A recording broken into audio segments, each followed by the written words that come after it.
Bonjour à toutes, bonjour à tous, bonjour à toi.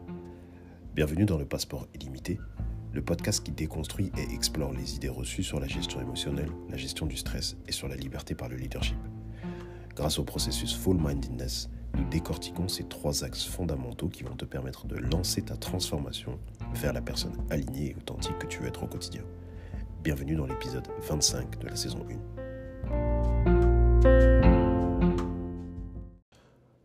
Aujourd'hui, j'ai envie de te parler d'anxiété. Je vais partir de 2 exemples concrets que j'ai eus dans ma vie ces derniers jours.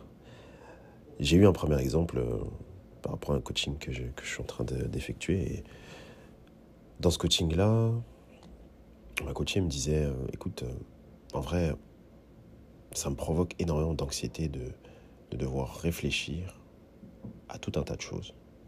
Et je sais que ça me provoque de l'anxiété parce que je le ressens. Et vraiment, je suis dans un état où j'arrive à comprendre que c'est pas du stress, c'est vraiment quelque chose qui reste. Et j'anticipe et je suis pas bien.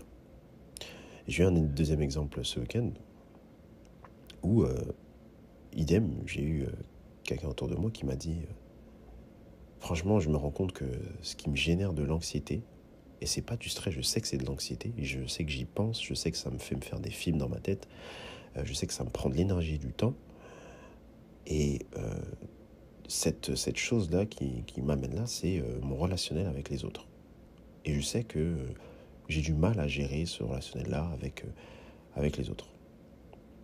J'ai encore eu un exemple cette semaine où, pareil, autour de moi, on m'a dit voilà, mince, je suis positive au Covid et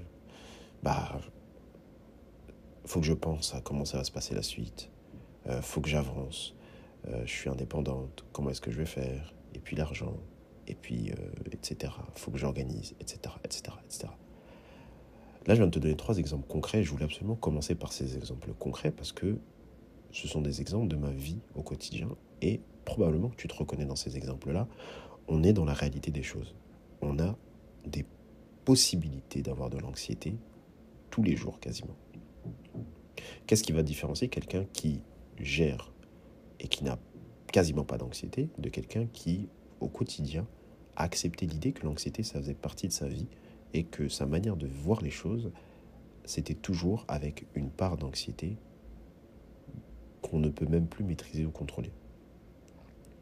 J'ai envie de te proposer un processus ici qui contient 5 grosses questions et j'ai envie que tu prennes le temps de te poser ces 5 grosses questions et d'y répondre, surtout, et d'être honnête dans tes réponses. Pour réussir à faire disparaître ton anxiété, il faut absolument que tu te poses ces 5 questions. Première question, ai-je tendance à reporter le présent à plus tard pour m'inquiéter de l'avenir ? Donc, ton présent, tu le reportes à plus tard et tu penses au futur.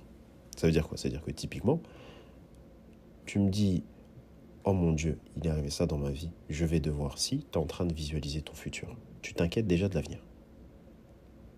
Qu'est-ce que tu dois faire au présent maintenant pour éviter de reporter ce que tu dois faire maintenant à plus tard ? Deuxième question, est-ce qu'il t'arrive de t'empoisonner ton présent en regrettant des événements qui sont bel et bien terminés, donc qui se sont déjà passés ? Tu me dis, il m'est arrivé ça dans ma vie. J'ai eu le Covid, par exemple. D'accord. Et qu'est-ce que tu vas faire ? Tu vas t'empoisonner la tête, l'esprit, avec tout ce qui peut potentiellement arriver, mais tu es dans le présent.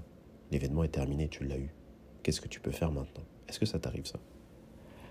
Troisième question, est-ce que tu te lèves le matin résolu à profiter du moment présent et à tirer un maximum des 24 prochaines heures qui sont offertes à toi ? En général, c'est même moins de 24 heures. Probablement que ce sera 16-17 heures. Mais est-ce que tu te lèves avec cette idée-là, avec cette intention-là ? Peu importe ce qui t'est arrivé la veille, peu importe ce qui t'arrive le matin au moment où tu te réveilles, est-ce que c'est l'intention que tu as le matin ? Quatrième question, est-ce que tu pourrais retirer davantage de ta vie en vivant chaque journée comme un compartiment qui est étanche ? Ça veut dire que l'influence de ta journée d'hier et l'influence de ta journée de demain n'auront pas d'influence sur ta journée d'aujourd'hui. Évidemment, toute proportion gardée. On ne vit pas des journées séparées et puis on recommence tout à zéro le lendemain. Mais par contre, les événements, ça, on peut choisir de les dissocier. Est-ce que tu te poses cette question-là? Qu'est-ce que tu pourrais retirer davantage si tu vivais chaque journée comme une journée bien unique? 5e question, quand est-ce que tu vas commencer à appliquer tout ce que je viens de te dire? Quand est-ce que tu vas commencer à appliquer et à répondre à ce type de questions? Est-ce que ce sera aujourd'hui? Est-ce que ce sera demain? Est-ce que ce sera la semaine prochaine? Est-ce que ce sera dans 6 mois? Est-ce que ce sera quand tu auras le temps? Pose-toi ces 5 questions. Et la suite au prochain épisode.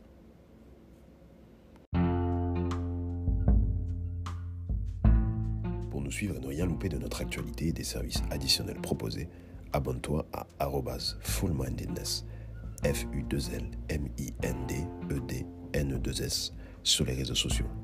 Si tu veux en savoir plus pour être accompagné, pense à réserver ton appel stratégique gratuit avec moi avec le lien que tu peux trouver en description. Bien sûr, abonne-toi au podcast sur ta plateforme de podcast préférée en activant les notifications pour recevoir une alerte à chaque nouvel épisode.